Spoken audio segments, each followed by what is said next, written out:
Welcome to the Dreamit Dose. In the next 5 minutes, we'll talk about how you should end your pitch so investors are excited, hearts are pounding, and they want to learn more. How do you do it? It's all about how you talk about and deliver your vision. It's not that hard. Once you know how to do it, let's dive in.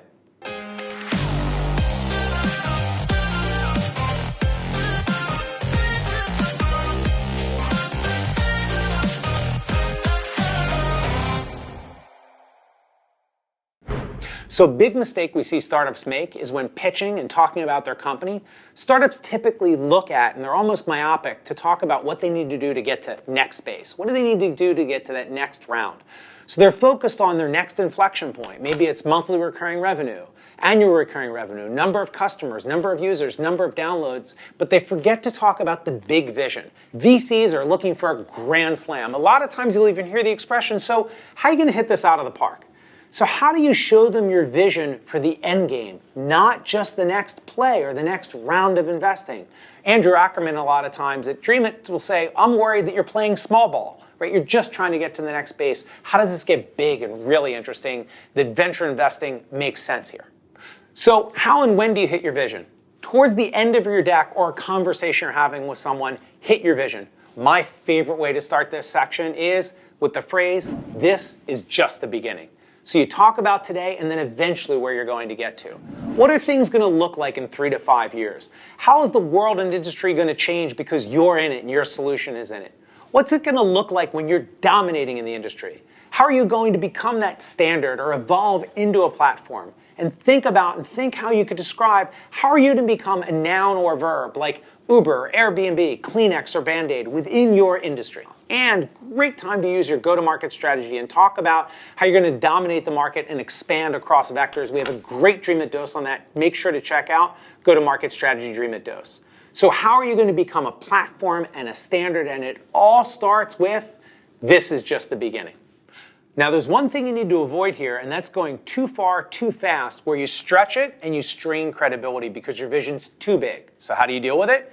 Talk about how things are going to look like when you're dominating, but talk about the major milestones along the way to total global domination.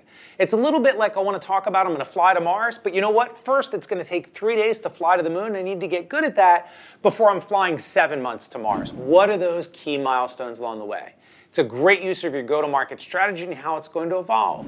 If you look at a company like Amazon, right, they started in one place and evolved into something huge. But in the beginning, they talked about that huge vision, but they talked about the milestones along the way. First, we're going to start with books, then we'll expand into other categories. Remember, when you're talking about a vision, it's like a fairy tale. So you want to paint the picture of how you're going to get to that happy ending and the steps along the way, the chapters of the book that are going to get you there. So the other big mistake we see people make when they're talking about their vision is they start talking about their exit strategy, and exit strategy does not equal a vision. Please don't make that mistake. Investors want visionary entrepreneurs, not mercenary entrepreneurs. They want to see that you're swinging for the fences, looking to hit that big grand slam home run, back to that whole baseball analogy. In our next Dreamit Dose, by the way, we're going to talk about that. How do you talk about exit strategy, or how do you answer that question if they ask you, what's your exit strategy? But again, when you're talking about your vision, don't talk about your exit strategy. Talk about how you're going to build something that dominates and those milestones along the way. That's it. That's how you talk about your vision at the end of your pitch deck and end on a high note. You're ending in a situation where investors want to know more, their hearts are pounding, and they really want to figure out what are next steps. Don't just think about that next move, that next step. Think about the entire journey of your business from the beginning to the very end. How are things going to look like years from now? Remember, end it with, this is just the beginning, and paint that vision, major steps along the way of how you're going to win and totally dominate in your market. Last thing, remember, when talking about your vision, don't talk about your exit strategy. That's not a vision, that's a termination point. That's your Dreamit Dose in about 5 minutes. Please leave your questions in the comments section, and make sure to catch our new weekly live show, Dreamit Live, with interesting guests and live Q&A. You can find more information about that at dreamit.com/live.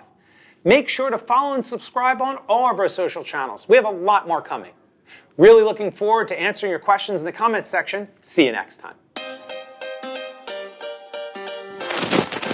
They're so busy focused on what when they're doing venture investors, I got tongue twisted a second time on the same thing. You're worried about.